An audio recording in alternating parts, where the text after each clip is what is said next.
America पहुंचते ही भारतीय युवक हिरासत में। अमेरिका जाने का सपना देखने वाले कार्तिक ने कभी नहीं सोचा था कि जिस एयरपोर्ट पर वह पहली बार कदम रखेगा वहीं से उसकी पूरी जिंदगी बदल जाएगी। कार्तिक गुजरात के एक छोटे से शहर का रहने वाला 26 वर्षीय युवक था और उसने कई साल मेहनत करके अमेरिका में एक अच्छी नौकरी पाने का सपना देखा था। आखिरकार उसे अमेरिका की एक कंपनी से नौकरी का ऑफर मिला। वीजा मिला, टिकट बुक हुआ, परिवार ने विदाई दी। माँ ने उसके बैग में कपड़े रखते हुए बार बार कहा कि बेटा वहां जाकर अपना और सामान का ध्यान रखना। कार्तिक ने हंसकर जवाब दिया कि चिंता मत करो, मैं जल्दी ही आपको अमेरिका बुलाऊंगा। उसके पास एक बड़ा सूटकेस, एक बैकपैक और कुछ जरूरी दस्तावेज थे। उसे लग रहा था कि उसकी जिंदगी का सबसे अच्छा अध्याय शुरू होने वाला है। अमेरिका पहुंचने के बाद कार्तिक एयरपोर्ट के इमिग्रेशन क्षेत्र में गया। वहां यात्रियों की लंबी लाइन थी। अधिकारी एक एक यात्री के दस्तावेज देख रहे थे। कार्तिक की बारी आई। उसने पासपोर्ट और बाकी कागजात अधिकारी को दिए। अधिकारी ने कुछ सवाल पूछे। कार्तिक ने शांत होकर जवाब दिया। अधिकारी ने कंप्यूटर पर कुछ देर जानकारी देखी और फिर उसका पासपोर्ट वापस कर दिया। कार्तिक को लगा कि सब ठीक है, लेकिन तभी अधिकारी ने उसके सामान के बारे में पूछा। कार्तिक ने बताया कि उसके बैग में कपड़े, कुछ इलेक्ट्रॉनिक सामान और परिवार की कुछ चीजें हैं। अधिकारी ने उसे एक तरफ रोकने को कहा। कार्तिक के चेहरे पर चिंता आ गई। कुछ मिनट बाद दो अधिकारी उसके पास आई। उन्होंने उसका सूटकेस अलग कमरे में ले जाने को कहा। कार्तिक के मन में कई सवाल आने लगे। उसने पूछा कि क्या कोई समस्या है। अधिकारी ने कहा कि अनियमित जांच है। कार्तिक ने खुद को समझाया कि शायद यह सामान्य प्रक्रिया होगी। लेकिन जब सूटकेस खोला गया तो अधिकारियों की नज़र एक छोटे से पैकेट पर जाकर रुक गई। वह पैकेट कार्तिक ने खुद नहीं रखा था और उसके चेहरे पर हैरानी साफ दिखाई देने लगी। अधिकारी ने पैकेट बाहर निकाला और कार्तिक से पूछा कि यह क्या है। कार्तिक ने कहा कि उसे इसके बारे में कोई जानकारी नहीं है। पैकेट के अंदर एक छोटी इलेक्ट्रॉनिक डिवाइस और कुछ दस्तावेज थे। अधिकारियों को संदेह हुआ कि यह सामान कार्तिक का ही है। कार्तिक ने तुरंत कहा कि उसने ऐसा कोई सामान नहीं रखा। उसने अपने परिवार को फोन करने की कोशिश की, लेकिन उसे कुछ समय के लिए फोन इस्तेमाल करने की अनुमति नहीं मिली।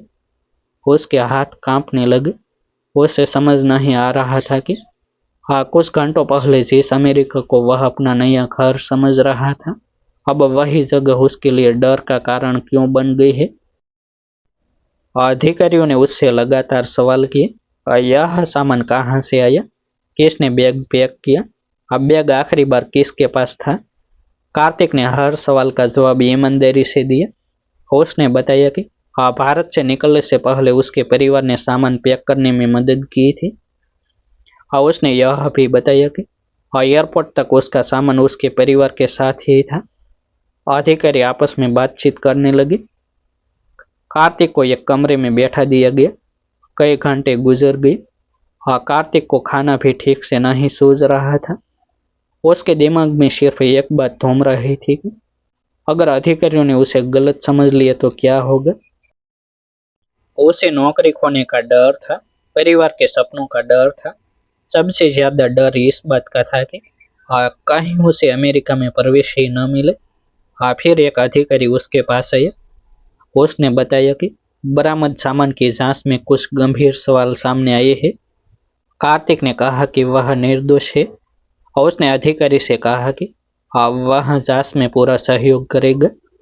अधिकारी ने उसे बताया कि जब तक मामले की पुष्टि नहीं होती उसे अमेरिका में प्रवेश नहीं दिया जा सकता। कार्तिक को कुछ समय के लिए हिरासत में रखा गया। कार्तिक ने आखिरकार अपने परिवार से संपर्क किया। फोन पर माँ की आवाज़ सुनते ही उसकी आंखों से आंसू निकल आए। माँ ने पूछा कि बेटा क्या हुआ। कार्तिक कुछ सेकंड चुप रहा। फिर उसने कहा कि माँ, मुझे नहीं पता मेरे बैग में यह सामान कैसे आया। मैं सच बोल रहा हूँ, मैंने कुछ गलत नहीं किया। परिवार ने भारत में उसके सामान को लेकर जांच शुरू की। तब कार्तिक को एक बात याद आई। उसके जाने से एक दिन पहले रिश्तेदार उसके घर आया था और उसने कार्तिक के लिए एक छोटा सा पैकेट देने की बात कही थी।